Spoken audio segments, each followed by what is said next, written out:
ఈ అల్పాహారం పేరే రైలు పలారం.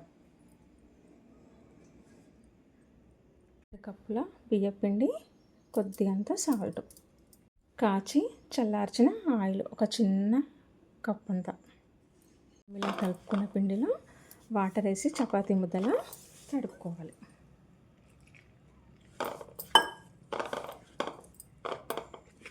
మనం పిండిలో ఆయిల్ వేయడం వల్ల ఇలా సాఫ్ట్గా వస్తుంది అన్నమాట పిండి అనేది కలిపేటప్పుడు.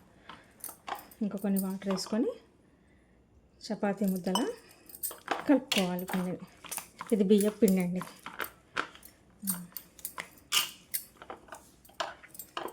ఇదిగోండి పిండి ఇలా ఉంటే సరిపోతుంది. మనకి ఇలా చేసుకోవడానికి ఇలా రావాలి. ఇలా పిండి అంతా మంచిగా కలుపుకున్నాక కొంచెం కొంచెం పిండి తీసుకుంటూ మనం బాల్స్లా చేసుకుందాం. ఈ పిండి అంతా ఆరిపోకుండా ఒక గిన్నెలో పెట్టి మూత అనేది పెట్టుకుందాం. ఇలా ఒక గిన్నెలో పెట్టి ఇలా మూత పెట్టుకుంటే పిండి అనేది ఆరిపోకుండా ఉంటుంది. కొంచెం కొంచెం తీసుకొని చేతికి ఆయిల్ రాసుకొని ఇలా చిన్న చిన్న బాల్స్లా చేసుకోవాలి.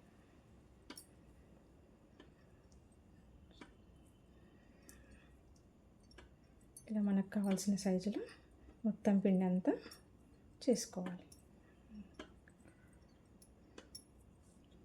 చేతికి ఆయిల్ రాసుకోవడం వల్ల పిండి అనేది అతుక్కోకుండా ఉంటుంది.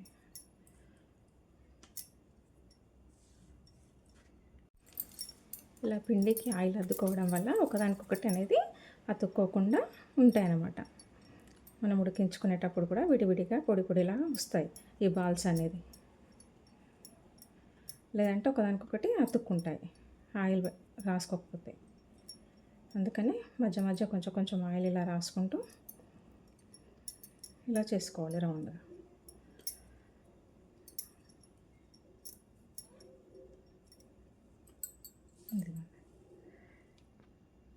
ఇప్పుడు ఇలాగా ఒక గిన్నెలో ఒక 2 గ్లాసులని వాటర్ అయితే తీసుకొని పొయ్యి మీద పెట్టుకొని నీళ్ళు మసలించుకున్నాము. ఇప్పుడు స్టవ్ ఆన్ చేసి నీళ్ళు అయితే మసలించుకుందాము. ఇలా ఒక తెల్ల జల్లెడ కానీ స్టీల్ జల్లెడ కానీ ఏది ఉంటుంది దానికి ఇలా ఆయిల్ అనేది అప్లై చేసుకోవాలి.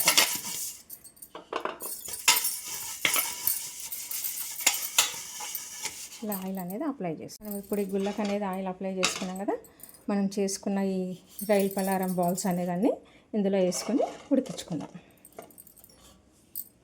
అన్నీ ఇందులో వేసుకొని మనం ఆయిల్ రాసుకున్నాం కదా చేతికి అనేది, అందుకే ఒకదానికొకటి అతుక్కోకుండా ఉంటాయి. మీద వాటర్ అయితే పెట్టుకున్నాం కదా, ఆ వాటర్ మీద ఈ గుళ్ళ అనేది ఇలా పెట్టుకొని ఉడికించుకోవాలి. ఇలా మూత పెట్టి ఉడికించుకుందాం. ఇవి ఉడకడానికి అనేది టైం పడుతుంది కదా, ఇవి ఉడికేలోపు మిగతా పిండి కూడా అలానే చిన్న బాల్స్లా చేసుకుందాం. ఇప్పుడు మనం ఉంచుకున్న పిండిని కూడా ఇలా కొద్దిగా ఆయిల్ రాసుకుంటూ ఇంతకుముందు ఎలా చేసుకున్నామో అలానే చేసుకోవాలి.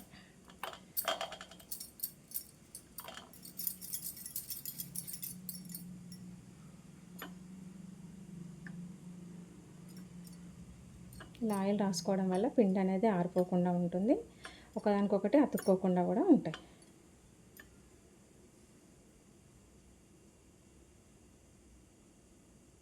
ఇవి ఎంతవరకు ఉడికాయో చూద్దాం ఒకసారి.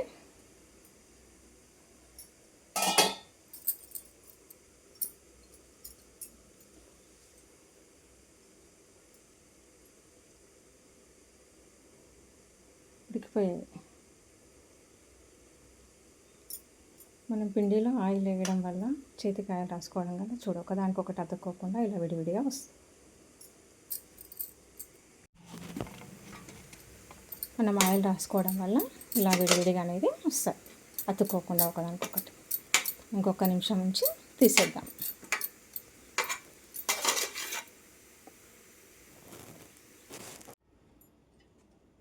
ఉడికిపోయిన వాటిని ఒక ప్లేట్లోకి తీసుకుందాం. ఇవన్నీ ఇలా ఒక దాంట్లోకి తీసుకొని మళ్ళీ ఇంకొక వాయి ఉడికించుకుందాం. స్టవ్ వెలిగించుకొని ఇందాక చేసుకున్నాం కదా, ఇవన్నీ మళ్ళీ ఇలా జల్లెట్లో వేసి మళ్ళీ ఉడికించుకుందాం.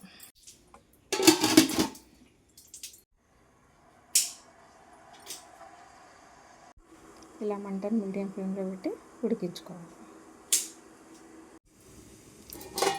ఇదిగోండి ఇవి కూడా ఉడికిపోయాయి కదా, ఇంక ఇప్పుడు స్టవ్ ఆఫ్ చేసుకుందాం.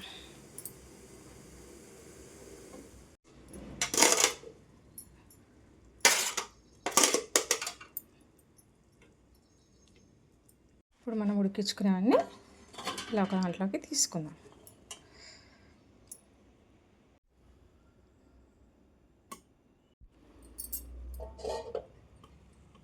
జార్ తీసుకొని పచ్చి కొబ్బరి లేని వాళ్ళు వెండి కొబ్బరి కూడా వేసుకోవచ్చు.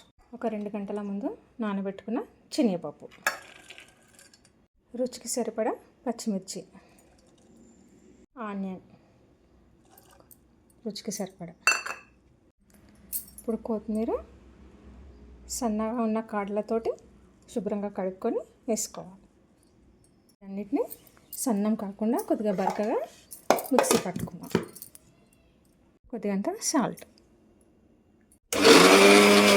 స్టవ్ వెలిగించి కొంచెం ఇలా మందంగా ఉన్న కడాయి పెట్టుకోవాలి. కొద్దిగంత ఆయిల్ పోసుకుందాం.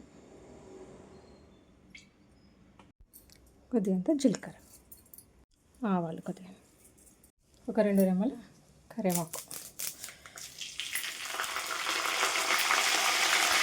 ఇక మనం పోపు పెట్టుకున్నాక మనం మిక్సీ పట్టుకున్నాం కదా, ఆ మిశ్రమం అంతా ఈ పోపులో వేసుకున్నాం.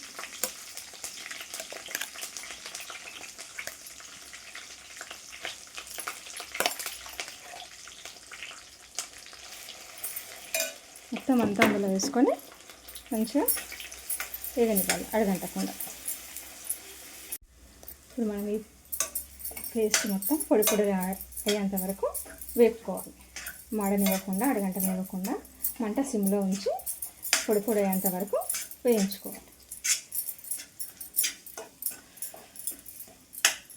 ఇలా కొంచెం వేగిన తర్వాత ఇందులో మనం అల్లం వెల్లిపాయ పేస్ట్ అనేది వేసుకుందాం. ఇలా 1 స్పూన్ అల్లం వెల్లిపాయ పేస్ట్. ఇది పచ్చి వాసన పోయేంత వరకు ఇలా వేసుకొని అంతా మంచిగా కలుపుకోవాలి.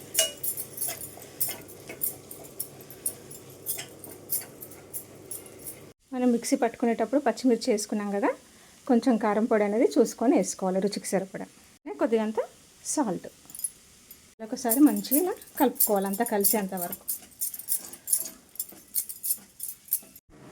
ఇప్పుడు ఇలా మంచిగా వేగిన తర్వాత మనం ఇవన్నీ ఉడికించుకున్నాం కదా, ఇవన్నీ ఇందులో వేసుకొని కలుపుకుందాం. ఇప్పుడు వీటిని అన్నిటిని ఒకసారి మంచిగా కలుపుకుందాం.